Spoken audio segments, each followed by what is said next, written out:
Of a loss of state funds, a lot of school districts now have to go back to their budgets and decide what they can trim and what they have to cut altogether. In some areas, they're cutting teachers.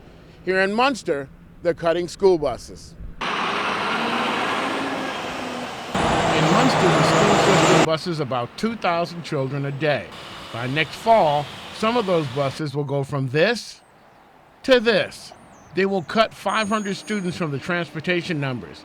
If they live a mile from school, they will now have to walk or find another way to get to school. The Munster school system is $8 million in debt. School officials say the cuts will save the district between $200,000 and $250,000.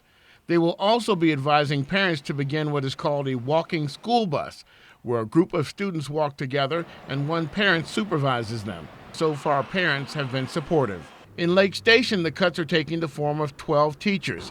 Here at Edison Junior and Senior High School, students are reeling from the loss of some of their most beloved teachers. I'm losing a guidance counselor who has done nothing but try to help me get through college, who's helped me find financial aid. I'm losing teachers who have done nothing but impact my life in ways that I can't even begin to explain. I'm heartbroken. Our teachers aren't just our teachers, they are our friends. Like, to me, it's heartbreaking because I get to see all my favorite teachers and my family members go. Well, the teachers that they cut are teachers that truly care and want to see us succeed. My teacher, Mr. Sigler, he's a social studies teacher.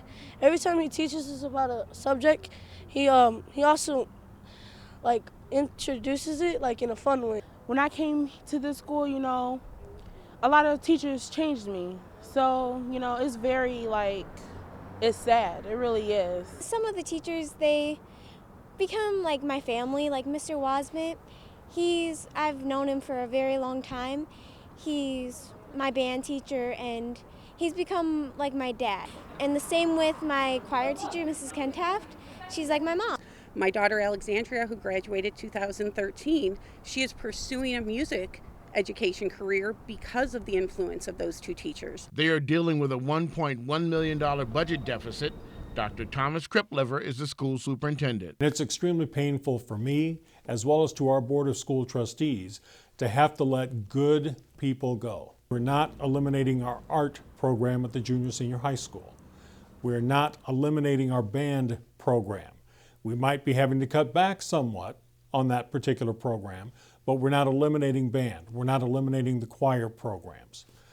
We're trying to maintain and keep intact as much as we can our current programs that we offer our students. And I appreciate you sharing that story with me about that young lady who has strong feelings for her band teacher because her band teacher had such a positive influence in her life, and the guidance counselor. And it is unfortunate that the state is putting us in a position where we have to let these good quality teachers go. We want to reduce our staff as little as possible to get ourselves back on a strong financial footing as quickly as we can. School officials here say that unless they can get more financial help from the state, they may have to take the issue to the voters in the form of a referendum. In Lake Station, Stephen Lattimore, Lakeshore Report.